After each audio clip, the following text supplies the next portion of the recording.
পাহাড়ের কোলে ছবির মতো সুন্দর একটা গ্রাম ল্যাংচা। ওই গ্রামে সবাই ল্যাংচু ভাষায় কথা বলে।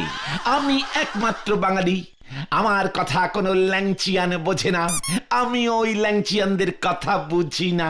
আরে ল্যাংচিয়ান আমার কারা গোপুদা? ওই ল্যাংচা গ্রামে যারা থাকতো তাদের ল্যাংচিয়ান বলা হতো। তাহলে তুমি কিভাবে কথা কইতে? বাঁশি বাজি। হ্যাঁ রে, ছানা কাটা গেরগেন্ডি ভোরাস। আমার যখন খুব খিদে পেত তখন মনের দুঃখে একটা করুণ সুর পি করে ধরতাম। ওরা বুঝে যেত আমার জন্য, ওরা খেতে থেকে ভুট্টা নিয়ে চলে আসতো, আমি খেয়ে নিতুম। ভুট্টা তো পুড়িয়ে খেতে হয়, তুমি কাঁচা কাঁচা ভুট্টা খেতে গোপুদা? ওরে স্টুপিন্ডি বুলাস গেরগেন্ডি ভোরাস, ওই ল্যাংচা গ্রামে পোড়া ভুট্টারই চাষ হতো। পোড়া ভুট্টার চাষ সেটা কি করে? ওরে ইচরে পাকা গেরগেন্ডি ভোরাস, ল্যাংচা গ্রামের চাষিরা প্রথমে মাঠে ভুট্টার চাষ করত, তারপরে মাঠ শুদ্ধ ভুট্টাগুলো আগুন লাগিয়ে পুড়িয়ে দিত, ব্যাস। তারপরে ভুট্টা তোলো, লেবু মাখাও আর খাও। একটা একটা করে ভুট্টা পুরোনোর কি আর সময় আছে রে? তা তুমি ওই ল্যাংচা গ্রামে গেছিলে কেন গো গোপুদা? আমি কেন গেছিলুম? বাঘ মারতে। হ্যাঁ রে, বাঘ মারতে। খবর পেয়েছিলুম পাহাড়ের গুহা থেকে একটা রয়্যাল বেঙ্গল টাইগার প্রতিদিন রাতে বেরিয়ে ভুট্টা খেতে ঢুকে সব ভুট্টা খেয়ে নিত। এইটা তুমি কি কও গোপুদা? বাঘে ভুট্টা খায়? তাতে তোর কিরে উজবুক গদাই, গেরগেন্ডি ভরা স্কুলের কলঙ্ক। ওরে মরকট, ওই বাঘটা পিওর ভেজিটেরিয়ান। ল্যাংচা গ্রামের সবাই নিরামিষ খেত, জানিস? এটাই ওখানকার নিয়ম ছিল, বাঘটাও সেটা জানতো। কিন্তু গোপুদা, ওই কাঙ্গারিকা পাহাড়ের ল্যাংচা গ্রামে রয়্যাল বেঙ্গল টাইগার আসলো কেমন করে? কেন রয়্যাল বেঙ্গল টাইগার শুধু সুন্দর বনেই থাকবে এটাই বা তোদের কে বলল? দুই একটা এদিক ওদিক ঘুরতে যেতে পারে না? তোরা কি সবসময় এই মোগলাই পাড়াতেই থাকিস? এই তো সেদিন হতকা গড়মন্দারপুরে গেল ওর মামার বাড়িতে। তাহলে কি হতকা গড়মন্দারপুরিয়ান হয়ে গেল? ঠিক। তারপর তারপর কি হলো গোপুদা? বাঘটাকে কি তুমি মারতে পেরেছিলে শেষ পর্যন্ত? এ কে রে চিংড়ি? ওরে বাঘ কেন, যে কোনো পশু হত্যা করাই অপরাধ, তোরা জানিস না? তাহলে বাঘটাকে তুমি তাড়ালে কেমন করে? মাথায় হাত দিয়ে ভালো বেশি বুঝিয়ে শুনিয়ে তাড়ালুম। বাবা, তোমার ভয় করলো না গোপুদা? অমন একটা জলজ্যান্ত আস্ত বাঘের মাথায় হাত বুলিয়েছো তুমি? ওরে পটলা রে, তখন তো বাঘটা ঘুমিয়েছিল রে। হ্যাঁ রে, বাঘটাকে তো আগে ঘুম পাড়ানি গুলি ছুড়ে ঘুম পাড়িয়ে নিয়েছিলুম। ঘুমের ঘুরে ওকে যা বোঝালুম ও হু হু করে তাই বুঝলো। এরপর থেকে বাঘটা আর কোনো ভুট্টা খেতে নষ্ট করেনি। এত ভালো ছিল ওই বাঘটা। অনেক দিন পর ওই ল্যাংচা গ্রামের ভুট্টা চাষের কথা মনে পড়ে গেল রে। ভাবছিলুম তাল বাগানের মাঠটা তো ফাঁকাই পড়ে আছে, ওখানে ভুট্টা চাষ করলে কেমন হয়? দারুণ হয়। তাহলে তোরা সকলে মিলে বাজার থেকে ডজন খানেক ভুট্টা কিনে আনবি, তারপর ওগুলোকে ভালো করে পুড়িয়ে লেবু মাখিয়ে মাঠে নিয়ে যাবি। কেন, মাঠে গিয়ে বুঝি আমরা ভুট্টাগুলো খাবো? ওরে না রে পোড়া মুখ গেরগেন্ডি ভোরাস, মাঠে গিয়ে ওই পোড়া লেবু মাখা ভুট্টাগুলো ছড়িয়ে দিবি, ব্যাস। তারপরে দেখবি কচকচ কচকচ করে মাঠে ভর্তি কেমন ভুট্টা গাছ গজায়। কিন্তু কাঁচা ভুট্টাগুলোকে পুড়িয়ে নুন লেবু মাখিয়ে তারপর ভুট্টা মাঠে ছড়াতে কেন গোপুদা? ওরে কাঁচা মাথাওয়ালা গেরগেন্ডি ভোরাস, তাহলে মাঠের ভুট্টা গাছে যে ভুট্টাগুলো জন্মাবে সেগুলো সব নুন লেবু মাখানো পোড়া ভুট্টাই হবে রে। মাঠ থেকে তুলবি আর খাবি, তুলবি আর খাবি, পোড়ানোর ঝামেলাই থাকবে না। যদি আবার এখানেও ভুট্টা খাইতে বাঘ চলে আসে গোপুদা? ওরে ভিতুর অশ্বডিম্ব গেরগেন্ডি ভোরাস, আমি তো আছি নাকি? আমার মতন এমন জানু শিকারী থাকতে এত ভয় খাচ্ছিস কেন রে গদাই? যা সন্ধে নেমে এলো, গিয়ে পড়তে বস। আমার আবার এখন বন্দুকটাকে পরিষ্কার করতে হবে, কতদিন ব্যবহার হয় না। তোমার আবার বন্দুকও আছে গপুদা? একেবারে চিংড়ি, এই ঝানু শিকারীর বন্দুক থাকবে না? তোদের এই মোগলাই পাড়ায় তো আর বাঘটা আসে না, তাই দরকার হয় না। এইটা আপনি কি কনসাকলাদার মশাই? শেষ পর্যন্ত একখান সারের জন্য ভিটা মাটি ছাড়তে হইব আপনারে। তাহলে আর বলছে কি, আজ 7 দিন হলো পাড়ায় ওই সারটা তাণ্ডব চালাচ্ছে, যখন তখন যাকে তাকে গুতিয়ে দিচ্ছে। এই তো দত্তবাবুর গিন্নি সেদিন রান্না করছিলেন, তা হঠাৎ সারটা তেরে এসে রান্নাঘরে ঢুকে দত্ত গিন্নিকে নিয়ে চলে গেল। এরপর থেকে আর দত্ত গিন্নিকে পাওয়া যাচ্ছে না। ও আরে এইটা কি কন? এ কেমন কথা? ও মা, সে কি কথা? এরকম কত ঘটনা যে রোজ ঘটছে, তাই তো আমি আপনার শরণাপন্ন হয়েছি। এতদিন একসঙ্গে এক অফিসে চাকরি করেছি, আজ এই বিপদের দিনে আপনি যদি আমার পাশে না থাকেন তবে আর কে থাকবে? সাতটা যদি এবার আমার বউকেও শিঙে করে উঠিয়ে নিয়ে চলে যায়, তখন কি হবে বলুন দেখিনি? আমার বউ যে সারাদিন রান্নাঘরে থাকে, তাই বলছিলুম আপনার ওই চিলে কোটার ঘরে যদি আমাদের 2 দিন থাকতে দেন বড় উপকার হয়। ও মা, ওই চিলে কোঠার ঘরে তো গোপুই থাকে। থাকবো না, ওই উজবুকটা থাকবো না। ওর বদলে আমার একদিনের বন্ধু এই সর্বেশ্বর চাকলাদার সপরিবারে থাকবো। 2 দিন না, যতদিন ওই সারের উপদ্রব না কমে ততদিনও এইখানে আমার বাড়িতেই থাকবো, এই তোমারে কইয়া দিলাম গিন্নি। তাহলে গোপু কোথায় থাকবে? এই আমি কি জানি? ডাকো রে, আমি ওরে পরিষ্কার করে কইয়া দিতাছি। হ্যাঁ হ্যাঁ, এই তো ডাকছি ওকে। এই তো মেশো মশাই, আপনাকেই খুঁজছিলাম।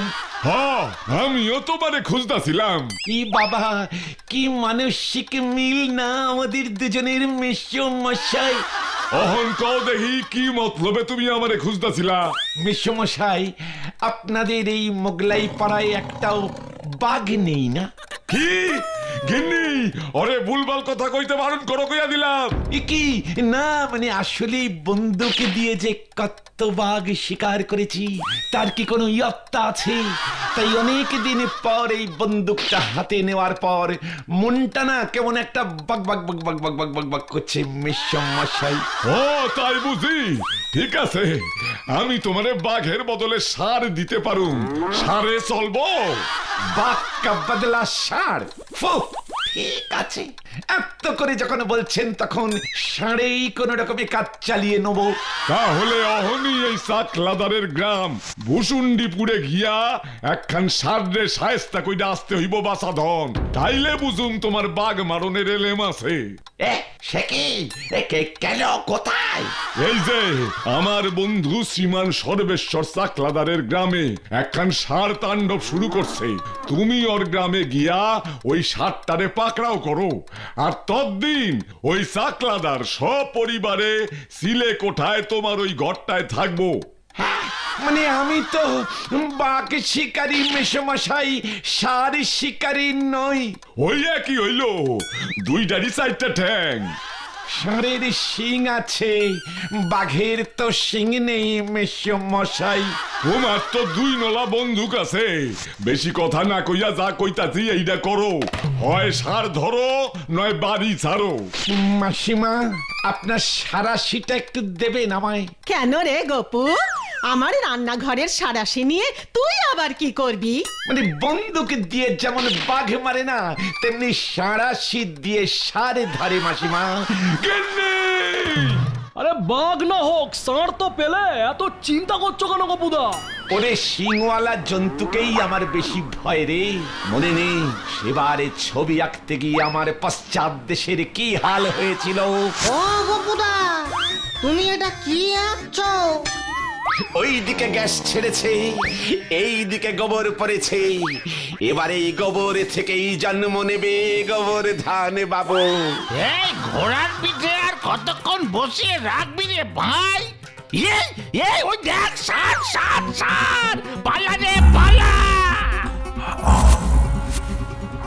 ওই গপুদা, সরে যাও। ওরে বাবা গো, ও বাবা গো, ও বাবা গো, ও বাবা গো, ও ও বাবা গো, ও বাবা গো, ও বাবা গো। ওরে বাবা গো! ইয়া! ও ইয়া! গেলুম রে! ষাঁড়টাকে পাকড়াও না করতে পারলে তো গপুদা তোমার ঘর ওই চাকলাদার বাবু দখল করে থাকবে। ষাঁড়টাকে যদি একবার ধরতে পারি না, ওই চাকলাদারের রান্নাঘরে আমি বেঁধে রাখবো। বাস চলে এসেছে গপুদা। হ্যাঁ রে ভাইটু, বিদায়। জানি না আর ফিরবো কিনা।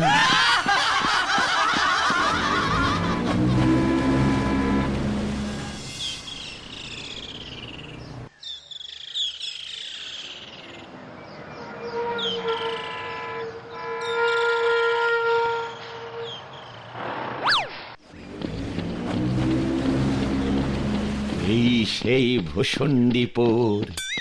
চাল রে গপু চাল, সারে খুঁজতে চাল। এই এত বড় গ্রামে কোথায় যে 7টা ঘাপটি মেরে লুকিয়ে আছে কে জানে। ওই তো ওই লোকটাকে জিজ্ঞেস করি। এই যে দাদা শুনছেন? আমায় বলছেন? আগে দাদা শুনেছি আপনাদের এই ভূষণ্ডীপুরে নাকি একটা ষাঁড় খুব তাণ্ডব শুরু করেছে। ঠিকই শুনেছেন। ওই ষাঁড়টা কোথায় আছে আপনি বলতে পারবেন? তাহলে ওটাকে ধরতুম। ও তাই বুঝি, আপনি ষাঁড় ধরেন? আগে মানে আগে বাঘ ধরতুম, এখন বাজারটা খারাপ তো তাই ষাঁড়ে ধরি। তাহলে আপনি এক কাজ করুন, ওই দূরে যে জঙ্গলটা আছে ওখানে চলে যান। শুনেছি ষাঁড়টা সারাদিন ওখানেই থাকে, রাতে গ্রামে ঢোকে। রান্নাঘরে? ইয়ে মানে ঠিক আছে, আপনারা একদম ভয় পাবেন না। গ্রামে রটিয়ে দিন বিখ্যাত ষাঁড়ে শিকারী গোপেন বারিক এসে যখন পড়েইছে, ষাঁড় বাবাজি এবারে জব্দ হবে। আর যে হাঁটতে পারছি না, ওই গাছের নিচে বসে একটু বিশ্রাম নি। দু একটা মরা জন্তুর শিং টিং যদি পাওয়া যেত, ওটাই দেখিয়ে বলতুম ওই ষাঁড়ের শিং টেনে খুলে নিয়েছি। সেটাও তো পাচ্ছি না। না, গাছের নিচে বসাটা বুদ্ধিমানের কাজ হবে না। কখন পেছন থেকে এসে গুঁটিয়ে দেবে, তখন আর পেছন নিয়ে বাড়ি ফিরতে পারবো না। বরং গাছের উপরে চড়ে বসি। কি মুশকিল মে পড় গয়া রে বাবা। এখান থেকেই এবারে দেখতে হবে ওই ডেঞ্জাস্টিক ষাঁড়টা কোথায়। ওই তো ষাঁড়টা। একে ষাঁড়টা এদিকেই আসছে কেন? এ বাবা, ও বাবা, এই ষাঁড়টা যে অনেক বড়। এটা যে বুনো ষাঁড়। আমি গেলুম রে ভাই। কি বিপদ! এবার আমি নামবো কেমন করে? ষাঁড়টা কি বুঝে গেছে নাকি যে আমি ওকে ধরতে এসেছিলাম? ও যে আমাকেই ধরতে এসে পড়েছে। এই হাট হাট, যা যা, এই যা ভাই তুষার, যা না। এ কি রে, যাওয়ার তো কোনো লক্ষণই নেই।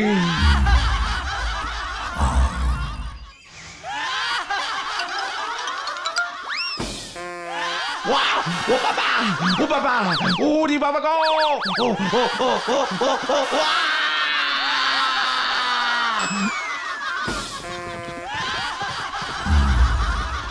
ওরে বাপরে, বাঁচাইয়ে বাঁচাইয়ে! ষাঁড় ধরা পড়েছে। ও ও ও, ওরে বাবারে, ও বাবা, ও বাবা, ও বাবা, ও বাবা!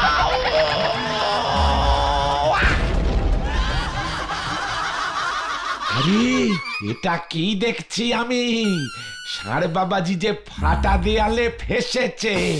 এই সুযোগে গপ, ওঠো, জাগো, সোজা ষাঁড়ের ঠ্যাং ধরে টেনে বার করে বাই বাই করে ঘুরিয়ে একেবারে ছুঁড়ে ফেলে দাও। তবেই ষাঁড় শিকারী হিসেবে আমার নাম আকাশে বাতাসে দিকে দিকে অন্তরে প্রান্তরে ছড়িয়ে পড়বে।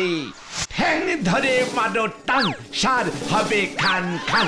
ঠ্যাং ধরে মারো টান, ষাঁড় হবে খান। ইয়া! বাঁচাও, বাঁচাও, বাঁচাও, বাঁচাও! কি এটাকে? আরে ওটা ছিল গ্রামের জমিদারের ছেলে হুতম। ষাঁড়ের পোশাক পরে ও আসল ষাঁড়টাকে খুঁজতে বেরিয়েছিল। মানুষ দেখলেই ষাঁড়টা গুঁতো কিনা, তাই ও এমন বুদ্ধি বার করেছিল। তবে গতকালই ষাঁড়টা ধরা পড়েছে গ্রামবাসীদের পাতা ফাঁদে। এই যা বাঁচোয়া।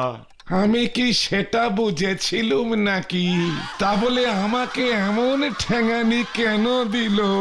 তুমি গাছ থেকে ওর পিঠে গিয়ে পড়লে, ও ভূতের ভয় খেয়ে দৌড়লো, আর তারপর সোজা গিয়ে ধাক্কা খেলো দেয়ালে। তোমায় কে ওর ঘাড়ে গিয়ে পড়তে বলেছিল বাপু? ওয়াও! ও বাবা, ও বাবা, ওরে বাবা গো! ও, ও, ও, ও, ও, ও, ওয়া!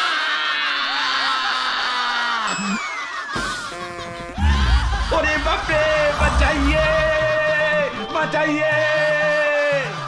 ষাঁড় ধরা পড়েছে। ষাঁড় ধরা পড়েছে। ও, ও, ও, ওরে বাবারে, ও বাবা, ও বাবা, ও বাবা, ও বাবা! সবই আমার কপাল কাকু। ধরতে গেলুম আসল সার, ধরে ফেললুম নকল সার। ভাগ্যিস তুমি গুলি চালাওনি। আমি বন্দুকটা নিয়েছিলুম, গুলি নিতে ভুলে গিয়েছিলুম রে ভাইটু। জিয়ান কাকুদা, জিয়া।